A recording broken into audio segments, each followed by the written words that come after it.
We become what we think about most of the time. And that's the strangest secret. This is why thinking is so vital. This is why a goal is so important. You become what you think about. You become what you think about.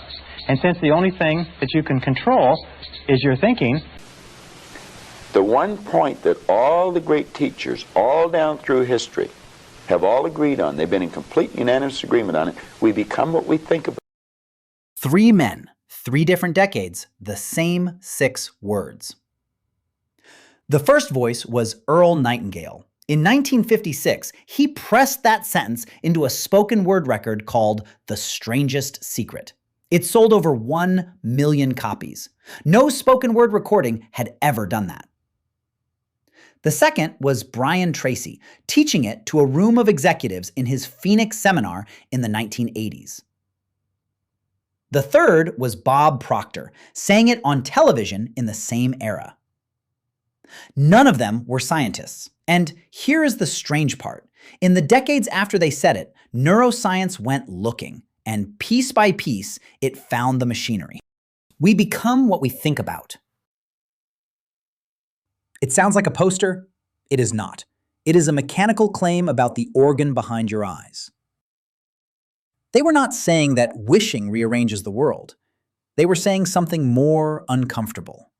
That the brain is under construction at every moment, and that the construction crew takes its orders from whatever you repeat.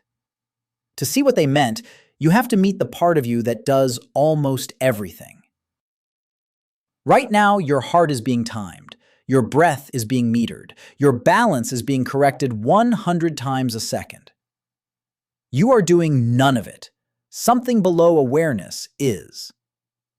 That silent operator is what these men called the subconscious mind. Of everything your brain is processing in this moment, only a sliver ever reaches you. The light in the room, the weight of your own hands, the hum of the building. All of it is being handled, filed, and answered below the level of attention. Consciousness is not the factory. Consciousness is the showroom.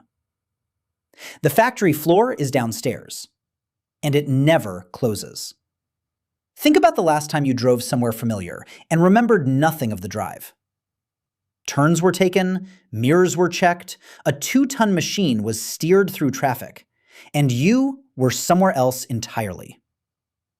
That was not carelessness. That was a finished program running without you. Walking was once impossible for you. Speech was once impossible.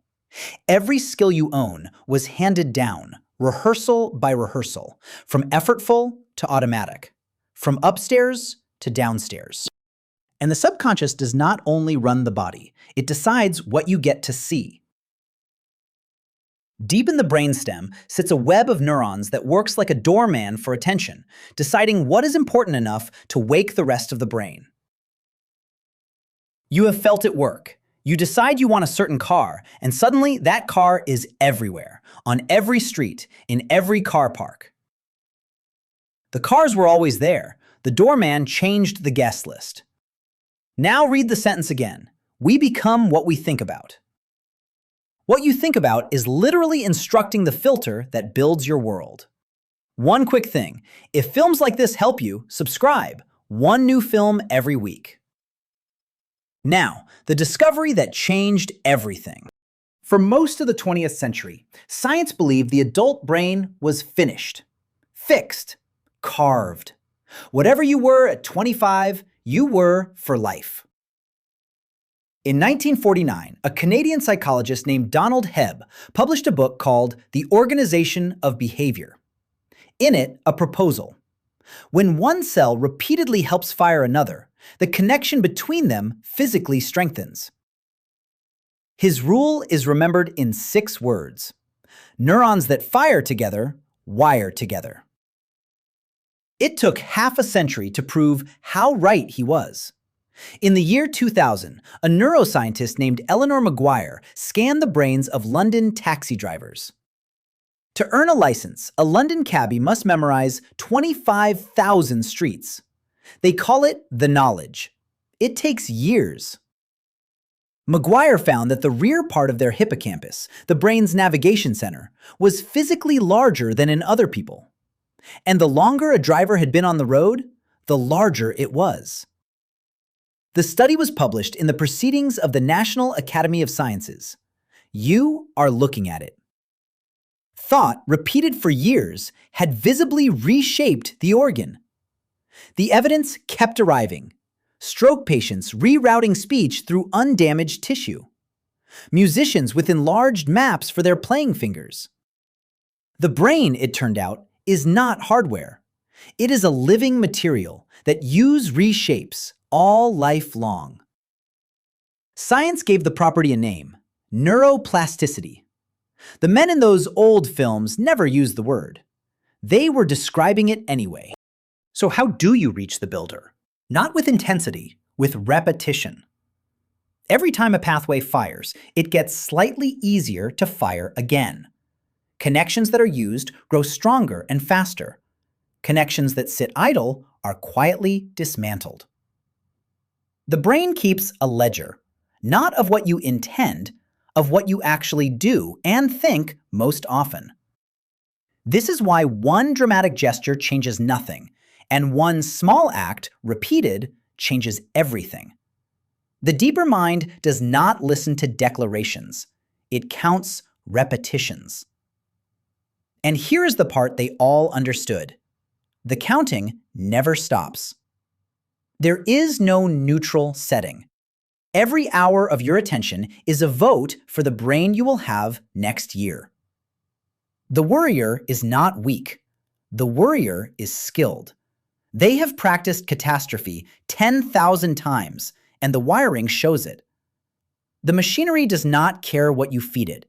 It only cares how often. Which brings us to the promise hiding in all three of those old films. You can become someone else. Deliberately. Not by announcing it, by out-repeating the person you used to be. Pick the identity. Then act as that person once. Then again tomorrow. Make the act so small it is almost impossible to fail. The first weeks feel like acting, because they are. Then one day the effort is gone, and the act runs from downstairs, like the drive you do not remember. That is not a metaphor. That is a pathway that got insulated. Even imagination counts as a repetition. In 1995, the neurologist Alvaro Pascual-Leone had one group practice a piano exercise for 5 days, and another group only imagine practicing it. Same schedule, same focus. When he mapped their brains, the imaginer's motor maps had expanded too, much like the player's. The deeper mind rehearses what you vividly picture, which means the scenes you replay in your head are not idle. They are training runs.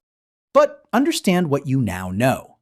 This machinery runs in both directions.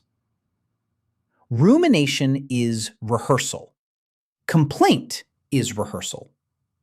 The story you tell about yourself, told again tonight, is another coat of paint on the same wall. Every sentence you repeat about who you are is not a description. It is an instruction. The subconscious takes dictation without judging it. That is its power. And that is the danger. So go back to those three men one last time. A radio announcer in 1956. A salesman turned teacher in a seminar room. A man from Toronto on a television set. They had no brain scanners. What they had was the oldest laboratory there is, their own repeated experience and the nerve to state the pattern plainly. We become what we think about, not as poetry, as engineering. The taxi drivers proved it with streets. The pianists proved it with scales. You are proving it right now with whatever you thought about most this week. The question the old films leave you with is not whether the mechanism works, it is what you are currently building with it. If you want the full map of these teachings, the book is in the description. The law of attraction, what they actually taught.